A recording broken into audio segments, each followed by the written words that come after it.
કે મીડિયા બોલે ને એ ક્યારેય સાચું નથી હોતું. મીડિયા અત્યારે એક બિઝનેસ થઈ ગયો છે અને કાયદા અત્યારે એક બિઝનેસ થઈ ગયો છે. તમે ગમે એવા રૂપિયા આપો ને એફઆર ફડાવો, ભલે ને કોઈ માણસ હેરાન થતો, ભલે ને વર્ષો કેસ લડતો, સાબિત કોર્ટ કરશે. પણ કેમ ભાઈ?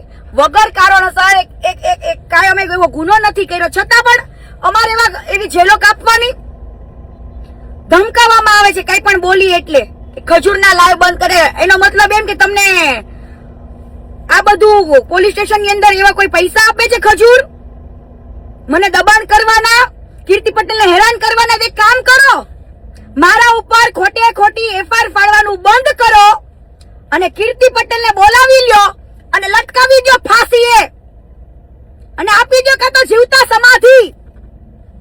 કીર્તિ પટેલ એક સેવાનું કાર્ય કરે છે, બેન દીકરીઓ માટે લડવાનું.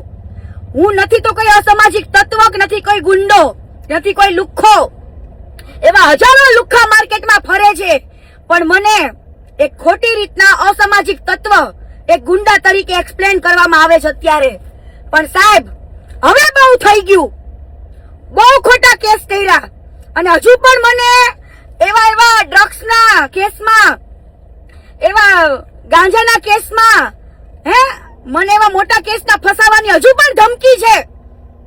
પણ હવે નહીં સાહેબ, હવે આ ધમકી મારા ઉપર હું અત્યારે અરજી આપું જ છું કે મને આવા ધમકી આવા કેસમાં ફસાવાની આપી છે. શું તમે રોજ મારા ઉપર એક નવી એફઆઈઆર બનાવશો? દુનિયા શું વિચારશે કે કીર્તિ પટેલે સાચે આવું કર્યું હશે?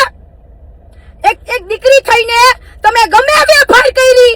હું હસતા મોઢે જેલ કાપીને આવી છું, હસતા મોઢે જેલ કાપીને આવી છું.